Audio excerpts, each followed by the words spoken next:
Everyone, welcome to सरल bye नीलम। मेरा नाम नीलम भाटिया है और इस चैनल पे मैं आपको बहुत सारे ऐसे टॉपिक्स जो एग्जाम पर्सपेक्टिव से इम्पॉर्टेंट है बहुत ही सरल भाषा में इजी तरीके से समझाती हूँ। ऐसा एक बहुत ही इम्पॉर्टेंट टॉपिक आज हम पढ़ने वाले हैं जिसे हम कहते हैं preamble to the Indian constitution. तो इससे रिलेटेड बहुत सारे क्वेश्चंस हर बार यूपीएससी में, आपके यूजीसी नेट में और बाकी सारे कंपेटिटिव एग्जाम्स में पूछे जाते हैं। देखिए, पर्पस ये है कि वीडियो बहुत ज़्यादा लंबा ना रखें, शॉर्ट में सारी चीज़ें डिस्कस कर लें ताकि एग्जाम में आप इससे रिलेटेड क्वेश्चंस को आंसर कर पाएँ। अब सबसे पहले बिफोर वी बिगिन मैं आपको एक टिप दे दूं कि कोशिश करिए कि प्रियम्बल को आप वर्बटिम याद कर लें। मेरे कहने का मतलब है कि शब्दश इसको मेमोराइज कर लें। दो तीन फायदे हैं इसके। कई बार इससे डायरेक्ट क्वेश्चन आते हैं, आपसे एज इट इज टर्म्स पर क्वेश्चन पूछे जा सकते हैं। दूसरा, आपको ये बहुत हेल्प करेंगे in your answer writing also.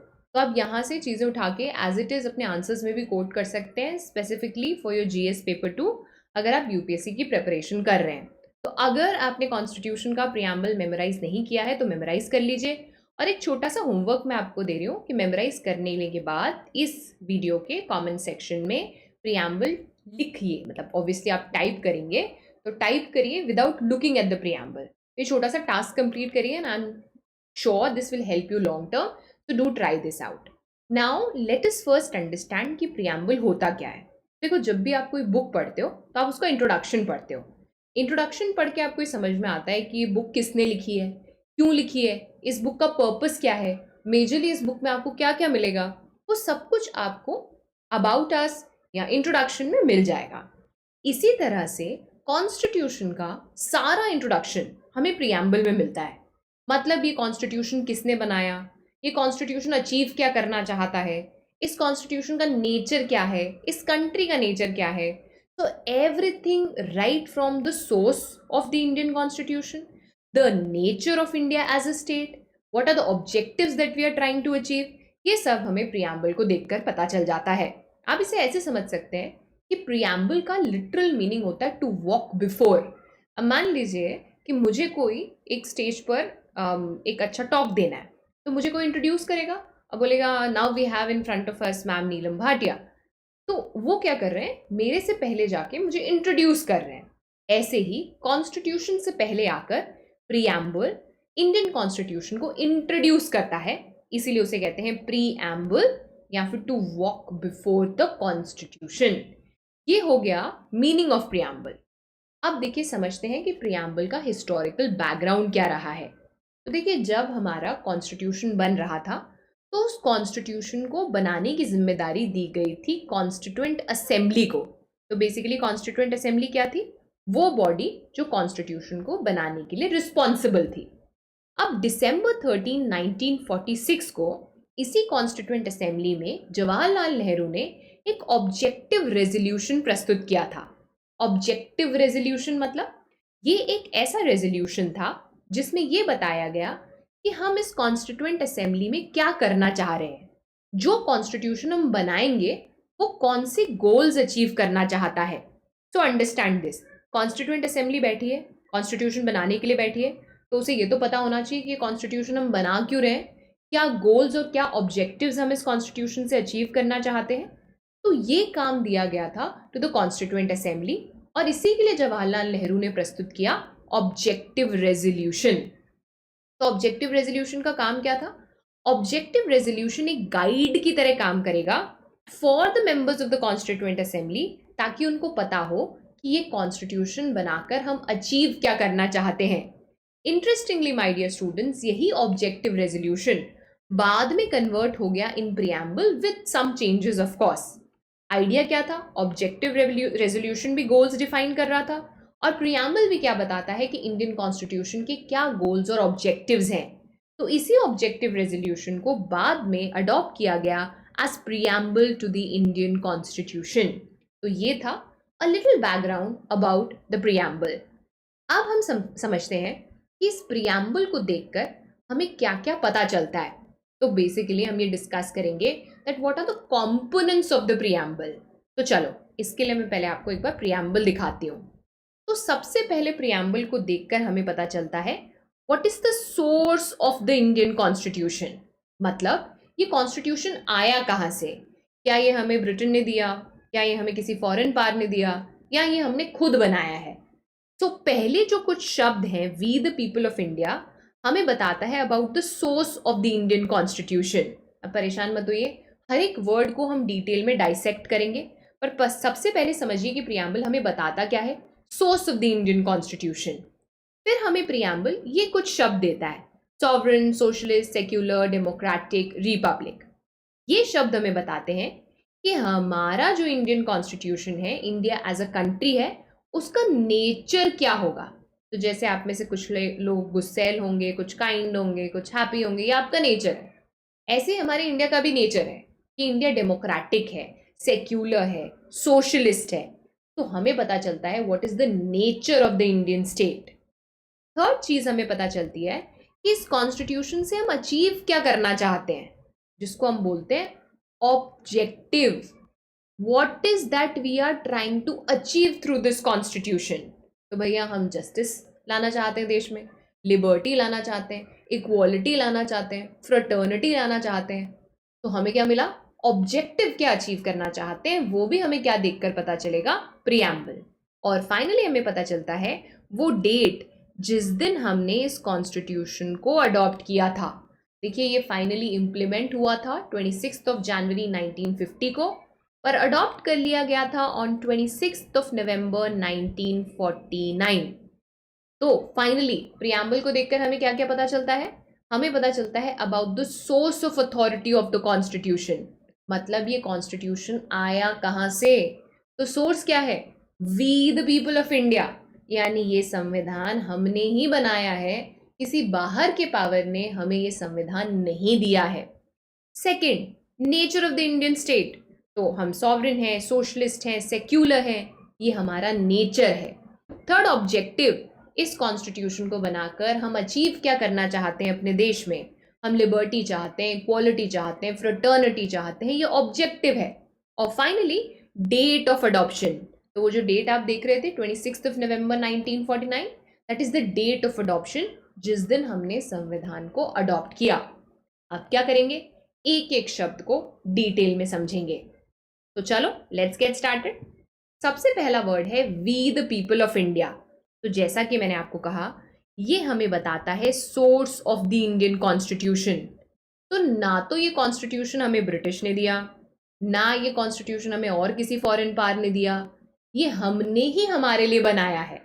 तो आप कहेंगे पर मैम मैंने तो नहीं बनाया। तो देखिए जो लोग कॉन्स्टिट्यूएंट असेंबली का पार्ट थे वो हमें ही रिप्रेजेंट कर रहे थे। So obviously we were not there, not everybody was part of the Constituent Assembly, but the people who were part of the Constituent Assembly were representing us. That is why source of the Indian Constitution क्या है, we the people of India. Second important term है sovereign। बहुत ही सरल भाषा में कहूँ तो sovereign का मतलब होता है when you are your own boss। तो बेसिकली sovereign का मतलब है the freedom to take your own decisions। जब आप खुद के फैसले खुद ले सकते हैं तब उसे कहा जाता है सॉवरेन। तो यहाँ पर हमारा देश चाहे इंटरनल डिसीजंस हो चाहे एक्सटर्नल डिसीजंस हो, हम खुद लेते हैं, इसीलिए हम अपनी कंट्री को बोलते हैं सॉवरेन कंट्री। ना माय डियर स्टूडेंट्स, ऐसा नहीं है ना कि अगर जीएसटी इम्प्लीमेंट करना है तो हमें इंग्लैंड में कॉल लगाना पड़ता है या फिर ट्रम्प से पूछना पड़ता है। नहीं, ये सारे फैसले हम खुद लेते हैं। इंडस वाटर ट्रीटी सस्पेंड करनी है नहीं करनी है हमारा खुद का डिसीजन था। So when you take your decisions on your own, both internal and external, तो हम अपनी कंट्री को बोलते हैं सॉवरेन। नेक्स्ट टर्म है सेक्युलर। बाय द वे ये टर्म जो है वो हमारे ओरिजिनल कॉन्स्टिट्यूशन में यानी कि ओरिजिनल प्रियम्बल में नहीं था। It was added by the 42nd amendment act of 1976, just for your information. Now secular का देखिए मतलब दो तरीके से समझना है हमें। पहला तो ये कि हमारे देश का कोई स्टेट रिलीजन नहीं है, तो देश का, कंट्री का कोई रिलीजन नहीं है। हम ये नहीं बोल सकते कि our country is XYZ, alright.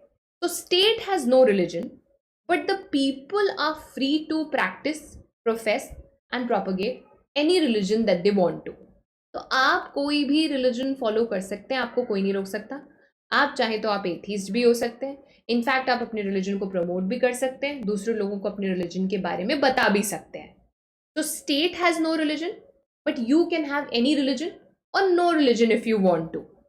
One thing more that you must remember is, India में हम लोग फॉलो करते हैं कॉन्सेप्ट ऑफ पॉजिटिव सेक्युलरिज्म. तो देखिए, कुछ देश ऐसे हैं जहां नेगेटिव सेक्युलरिज्म का कॉन्सेप्ट होता है, जहां आप अपने रिलीजन को पब्लिक में डिस्प्ले ही नहीं कर सकते. For example France, right? या फिर एक समय पर ऐसा टाइम था जब यूएसएसआर में प्राइवेट लाइफ में भी आप अपना रिलीजन प्रैक्टिस नहीं कर सकते थे. So the point here being, India में पॉजिटिव सेक्युलरिज्म है, जहां पर स्टेट और रिलीजन सेपरेट तो हैं, but if required state positively interfere कर सकता है. तो प्रिंसिपल डिस्टेंस तो रखेगा, पर जब लग रहा है कि रिलीजन में कुछ गड़बड़ी हो रही है, कुछ ग्रुप्स को आइसोलेट किया जा रहा है, विमेन के अगेंस्ट कुछ हो रहा है, तो स्टेट स्टेप इन भी कर सकता है. इसके अलावा स्टेट पॉजिटिवली भी रिलीजन को हेल्प कर सकता है. कुछ यात्रा है, कुछ प्रोग्राम्स हैं जिसमें कंट्रीब्यूशन हो सकता है, तो state can do it, but it has to do it with everybody, no favouring one religion. So, what is the meaning of secularism in India? We have a positive connotation to it. State has no religion, but you are free to practice, profess and propagate any religion that you want to. Next term is democratic. Democracy समझने की सबसे cliched और सबसे easy definition है government of the people, for the people, by the people. Notice करिए कौन सा word सबसे ज़्यादा repeat हुआ है, people. तो what is democracy? Where government are at the heart of your working. तो जब जो सरकार है वो आपके द्वारा चुनी गई है, people have decided who is going to be your leader, then we call it as a democracy. By the way my dear students, democracy भी दो तरीके की होती है. एक को हम बोलते हैं डायरेक्ट डेमोक्रेसी और एक को हम बोलते हैं इनडायरेक्ट डेमोक्रेसी. डायरेक्ट डेमोक्रेसी का मतलब है जब लोग डायरेक्टली डिसीजन मेकिंग में पार्टिसिपेट करते हैं, खुद डिसाइड करते हैं कि बिल पास होना चाहिए या नहीं होना चाहिए. इनडायरेक्ट डेमोक्रेसी मतलब जब हम अपने रिप्रेजेंटेटिव्स को चूज करते हैं और ये रिप्रेजेंटेटिव्स हमारे बिहाफ पर डिसीजन लेते हैं, जैसे कि इंडिया में होता है, we have representative democracy. Now the next keyword my dear students is republic. Republic समझने का ना एक बहुत आसान तरीका है. अब मान लो, इमेजिन करो, मैं चाहती हूँ कि मैं ब्रिटेन की क्वीन बन जाऊँ, तो मैं बन सकती हूँ क्या? नहीं बन सकती. कुछ लोग कह रहे होंगे ma'am marry the royal prince. तो पहली बात तो already I'm married. Second is, even if I marry, I'll not be the queen of England. क्योंकि वहाँ पर to be the queen, I have to be of royal blood. वो है नहीं. तो the point here being, India में अगर मुझे प्रेसिडेंट बनना है तो मैं बन सकती हूँ क्या?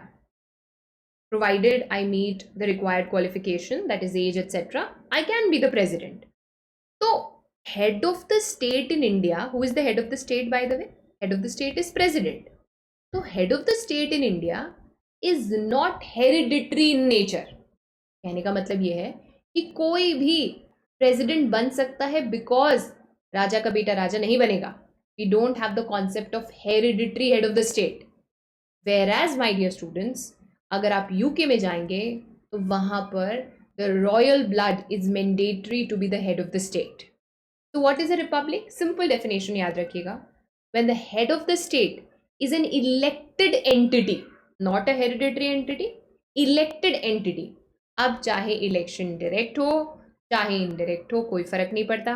इंडिया में प्रेसिडेंशियल इलेक्शंस इनडायरेक्ट होते हैं, यूएस में प्रेसिडेंशियल इलेक्शन डायरेक्ट होते हैं, बट हम भी रिपब्लिक हैं और यूएसए भी रिपब्लिक है. ब्रॉडर सेंस में अगर हम सोचें ना, तो रिपब्लिक का मतलब ये होता है कि आपके देश के जो पब्लिक ऑफिसेज हैं, they are open for everybody and not reserve for a particular group. So please remember, India is a republic, right? अब objectives की बात करें तो पहला शब्द है justice. Now what do you mean by justice? तो preamble में 3 शब्द लिखे हुए हैं: political, social and economic justice. Again, the idea is justice is equals to fairness. तो political justice मतलब irrespective of where you come from, सबके पास right to vote होना चाहिए and everybody should be eligible to contest elections. Economic justice मतलब एक तो gap between rich and poor minimize करना है और दूसरा हमें ये इंश्योर करना है कि सबके पास अपॉर्चुनिटी टू ग्रो हो. And what do you mean by social justice? Irrespective of caste, class, creed, आपके सोशल पोजीशन में कोई चेंज नहीं आना चाहिए. रैदर जो एग्जिस्टिंग डिस्क्रिमिनेशन है उस गैप को ब्रिज करने की कोशिश करनी है ताकि हम फेयरनेस लेकर आ सकें। तो social, economic and political justice.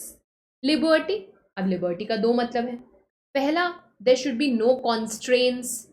तो ये नहीं बोलना कि आप आईएएस नहीं बन सकते, आप आईएएस बन सकते हैं, आप अपना प्रोफेशन खुद डिसाइड कर सकते हैं, आप ट्रेड कर सकते हैं, आपके पास freedom of speech and expression है, आपके ऊपर रोक टोक नहीं है। ऑफकोर्स रीजनेबल रेस्ट्रिक्शंस हो सकती हैं, वो किसी और वीडियो में पढ़ाऊंगी, पर कॉन्स्ट्रेंट्स नहीं है। ये पॉइंट नंबर 1 है। दूसरा, आपकी कैपेसिटी भी डेवलप की जानी है। मैम इसका क्या मतलब है? मान लो मैंने बोल दिया you free to be an IAS officer, क्या इतना कह देना काफ़ी है? क्या कॉन्स्ट्रेंट हटाना काफ़ी है? What if this person is living in abject poverty, तो वो कैसे बनेगा आईएएस? पढ़ाई कैसे करेगा या करेगी? तो इन दैट सेंस मुझे उसकी कैपेसिटी भी डेवलप करनी है, यानी कि मुझे वो कंडीशंस प्रोवाइड करनी है फेवरेबल, जिससे वो अपनी पोटेंशियल डेवलप कर सके और आईएएस ऑफिसर बन सके। So liberty is both absence of constraints and also development of capacity. And then equality. अब देखिए इक्वालिटी और जस्टिस क्लोजली रिलेटेड है। इक्वालिटी लेकर आओगे तभी जस्टिस मिलेगा। तो इक्वालिटी मतलब I have to be equal in political sense. कहीं से भी आ रहे हैं, you are rich, you are poor, you are from a family, that family, this family, सबके पास राइट टू वोट है। यूनिवर्सल अडल्ट फ्रेंचाइज, सबके पास राइट टू वोट है। देन सोशल इक्वालिटी मतलब again just because I belong to a particular caste group आप मेरे against discriminate नहीं कर सकते, सोशल इक्वालिटी। इकोनॉमिक इक्वालिटी का ये मतलब नहीं है कि जितना भी पैसा अंबानी का उसको सब में इक्वल डिवाइड कर दो।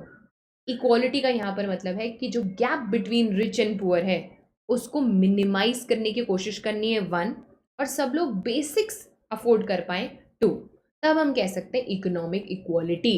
रिमेंबर, इक्वालिटी से यू अचीव जस्टिस, तो दोनों चीजें एक दूसरे से रिलेटेड हैं।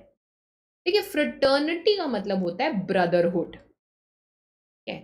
Fraternity means brotherhood. So basically we are a part of a bigger unit, right? We come together, we are united, and we are united in diversity as well, क्योंकि हमारे common objectives हैं, we have a shared history and a shared past. So fraternity is simple to understand, भाईचारा, brotherhood. तो जो लड़कियां सोच रही हैं व्हाट अबाउट सिस्टरहुड, देखिए फ्रेटर्निटी में सिस्टरहुड भी इंक्लूडेड ही है, बट वैसे फ्रेटर्निटी का एक और टर्म होता है, that is sorority, that is for sisterhood, but preamble में फ्रेटर्निटी लिखा है and it includes both brotherhood and sisterhood. तो हमने क्या किया, हमने सारे इंपॉर्टेंट टर्म्स को अच्छे से समझा। We the people, sovereign, secular, democratic, republic, justice, liberty, equality, fraternity, I have explained all these terms to you very nicely, at least I think so. अच्छा, अब ना 2 important questions आंसर करते हैं। इन questions को हम आंसर करेंगे तो बहुत सारे questions एग्जाम में आंसर कर पाएंगे। देखो पहला बड़ा क्वेश्चन हमारे सामने आता है कि क्या प्रियम्बल इंडियन कॉन्स्टिट्यूशन का पार्ट है।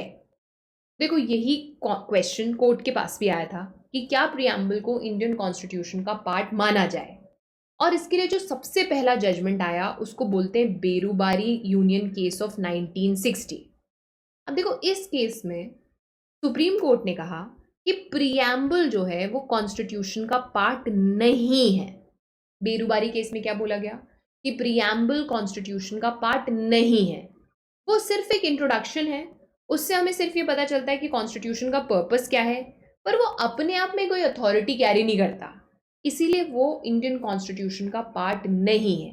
कौन से केस में बोला गया था? बेरूबारी केस में। पर देखिए हमारे कोर्ट की सबसे बड़ी ब्यूटी यही है कि वो अपने ही जजमेंट्स को ओवरटर्न कर सकती है अगर कोई एरर हुआ हो तो बेरूबारी यूनियन केस के फैसले को बदला गया in the Keshav Nanda Bharati case of 1973। या सुप्रीम कोर्ट ने सोचा कि जिस तरह से बाकी parts of the Indian constitution बनाए गए और अडॉप्ट किए गए, उसी तरीके से प्रियम्बल भी बनाया और अडॉप्ट किया गया। फिर ऐसा क्यों होना चाहिए कि प्रियम्बल पार्ट नहीं है और बाकी चीज़ें पार्ट है? तो उन्होंने अपने पुराने जजमेंट को चेंज किया और ये कहा that preamble is a part of the constitution. I repeat, Berubari case ने कहा था preamble is not a part of the constitution. Keshav Nanda Bharati case में बोला preamble is very much a part of the Indian constitution. So remember my dear students, Berubari case में preamble is not a part of the Indian constitution. Keshav Nanda Bharati case में it is very much a part of the Indian constitution. इसी बात को फिर से reaffirm किया गया in the LIC of India case. देखिए, पुरानी बात को स्टैंप लगा दिया. बेरुबारी में बोला नहीं है, केशव नंदा भारती में बोला है, LIC केस ऑफ 1995 में बोला डेफिनेटली है. So it was like a reaffirmation that yes, preamble is a part of the Indian Constitution. तो हमें क्या याद रखना है? Berubari union case not a part, Keshav Nanda Bharati case yes a part, LIC of India case yes a part. तो present proposition क्या है? That it is very much a part of the Indian constitution. ये हो गया हमारा सवाल नंबर 1. अब करते हैं सवाल नंबर 2. क्या प्रियम्बल को अमेंड किया जा सकता है? पहला सवाल क्या था? क्या प्रियम्बल इंडियन कॉन्स्टिट्यूशन का पार्ट है? दूसरा सवाल क्या है? क्या प्रियम्बल को अमेंड किया जा सकता है? तो देखिए, इसके लिए वापस से बेरुबारी केस में चलते हैं. बेरुबारी केस ऑफ 1960 क्या बोल रहा था? That preamble is not a part of the Indian constitution. अब देखिए, आर्टिकल 368 क्या बोलता है? आर्टिकल 368 पार्ट देता है to amend the Indian constitution. अब आर्टिकल 368 के हिसाब से आप किसको अमेंड करेंगे? Part of the Indian constitution को. जब प्रियम्बल पार्ट ही नहीं है तो उसे अमेंड कैसे किया जा सकता है? तो बेरुबारी यूनियन से हमें क्या समझ में आया? That 1, preamble is not a part of the Indian constitution. Second, it can not be amended for the very same reason. But आप सबको पता है कि केशव नंदा भारती से ये चीज बदल जाएगी. तो 1973 में आए केशव नंदा भारती केस में क्या बोला गया? कि भाई preamble is a part of the Indian constitution.